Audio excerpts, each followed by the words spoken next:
คึกคักพี่น้องรถติดเดี๋ยวเบิ่งงวดตัวนี้ก่อนเวียดเห็นเท่าไหร่โอ้รถจะผ่านละพอหนูวะ155นี่เบิ่งท้ายแล้วเบิ่งเวียดเท่าไหร่นะครับเนี่ยโอ้เสื้อแดงๆครับสิฮอด 30,000 บ่นะครับโอ้ยขึ้นเละแท้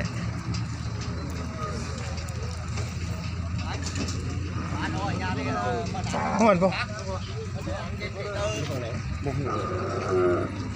พูดต่ออยู่พูดหัวเขียว4,000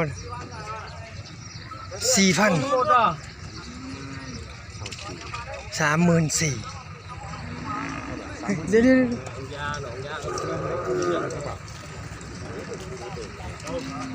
4,000มันก็หลักว่าเป็นงวด2นี่2อยู่บ่ไอ้บ่2บ่24,000หลัก2บ่2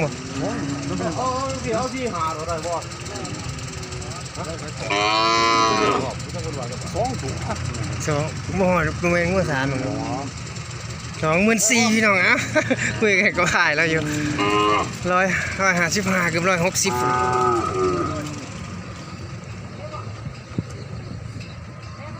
ผมก็ว่าอยู่ผมถ่าย 30,000 มัน 2-3 ตัวอาทิตย์เงินโอ้มันก็3ตัว 24,500ละ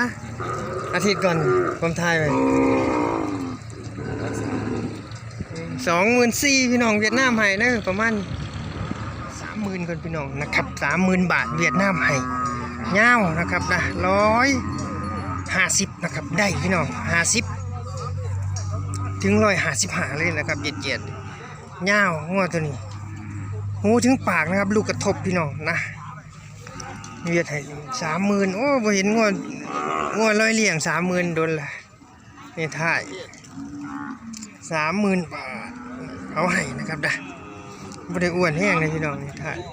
เป็นงัวแยกลูกครับนะแยกลูกบ่ทันได้ขุนนะครับเป็นงัวเลี้ยงนะครับเพศสีแบบไว้ 30,000นะครับน้ำไต่อ่างดีนะครับนี่เป็น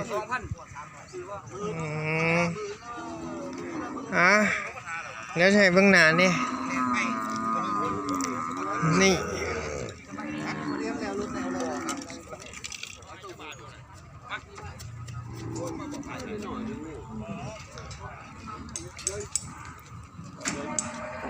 เบื้องยอด3บ่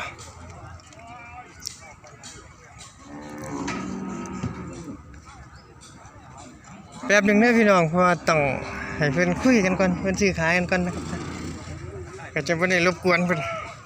พี่น้องก็กดขามได้นะครับเด้อกดขามได้เดี๋ยวผมจะคือเป็นตัวซื้อให้เลย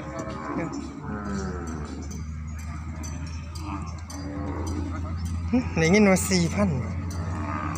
โอ้ยกันซี่ขึ้นหลัก 3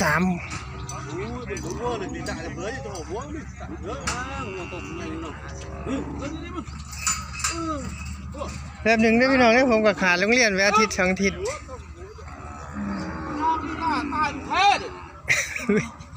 หายเลยพี่น้อง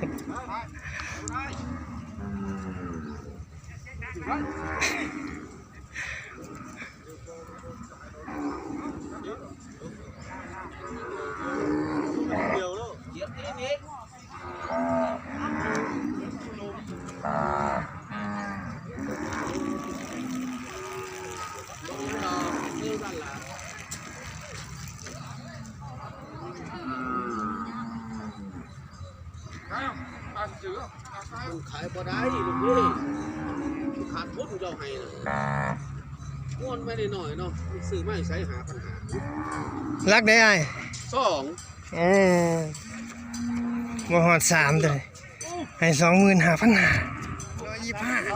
เอาให้ 12,500ว่าปีนึงเนาะนี่25เอาบ่มันว่าลงมามันก็มีงัวซื้อเด้อถึง125ว่าถือว่าติดดอก บัวเบา แต่ราคาเนี่ยมันสิตี งัวตรงนี้นะมันจะเป็นมักเป็นงัวเต้นซักเต้นซัก 12,500 งัวเต้นน้อยไปนาดินั่นอิ่มน้อยๆคนละหลายบาท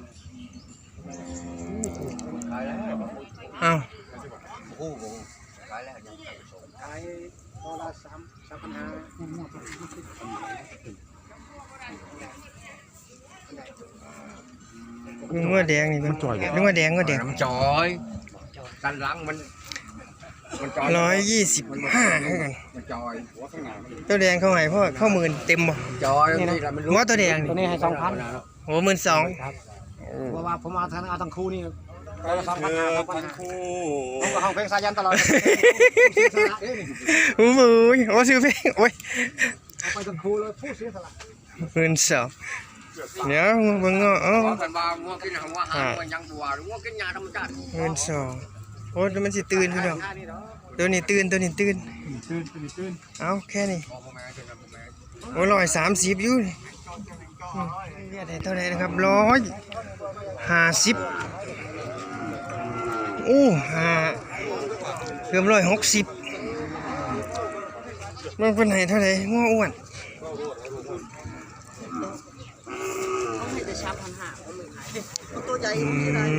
เจ้าของงัวไว้23,500นะครับมีคนให้แล้วจะคือไม่ต้องซื้อให้น้ำนะครับนะพอดีเพิ่นก็คุยรายละเอียดกันอยู่พอดีเพิ่งกลับมาจากเบิ่งงัวนะครับนะ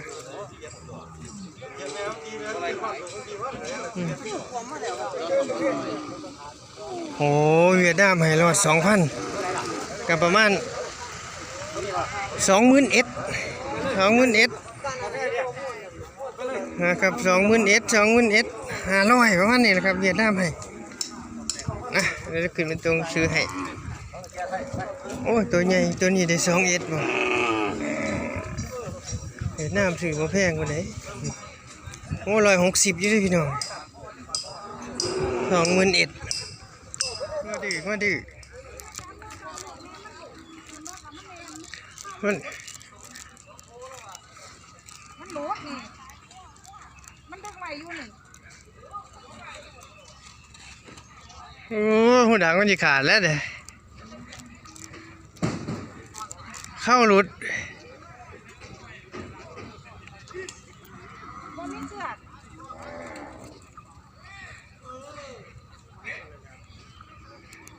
บรรยากาศนะครับสีสันว่าได้ลงอยู่